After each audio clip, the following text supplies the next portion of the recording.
Hello, my dear friends. I'm glad to come your way again today. It's always a pleasure to stop by and rub minds with you on the issues of life. And remember, presently we're talking about marriages and frustration.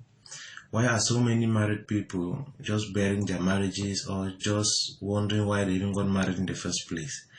Why are so many married people weeping all the time or are afraid to go back every evening, right? And I want to tell you the same thing I said to singles is because they are dodging the manual of life.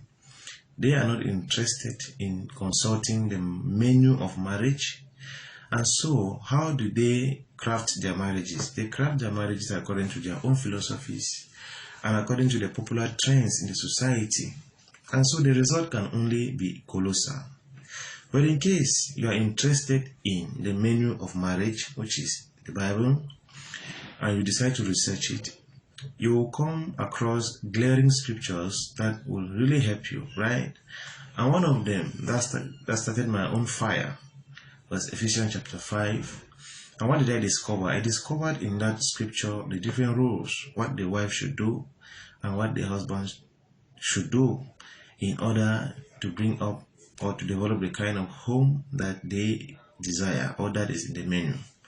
Now, in that scripture, you will discover that of the woman comes first.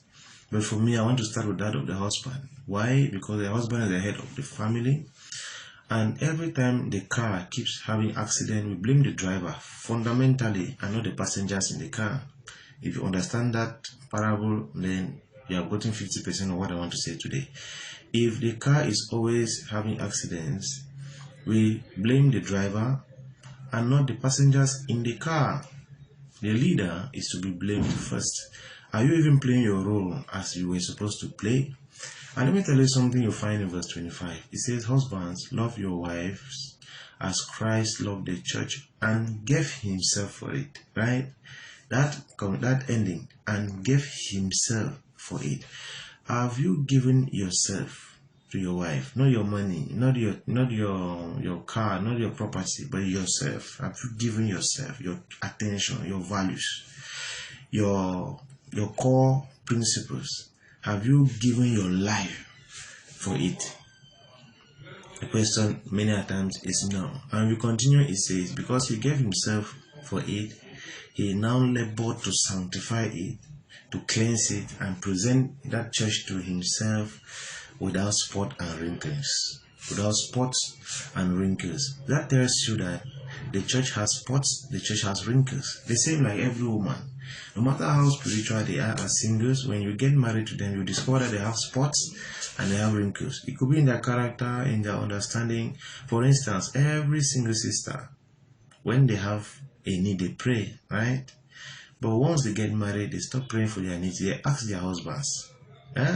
So you'll be wondering, why is it that when you were single, you were really praying, but now you are married and suddenly everything you need, you just knock on my life. That's one of the spots and one of the wrinkles that you discover. No matter how spiritual they are as singles, when they come in, you are going to find some holes, some aberrations in their character, right?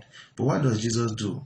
He does not expose them. He does not run away because of this aberration. What he does is he sanctifies and cleanses.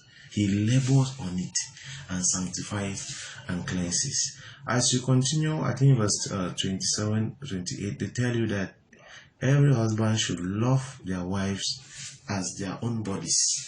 How do you treat your body? Do you just take a knife and injure yourself? Do you slap yourself? Do you hurt yourself?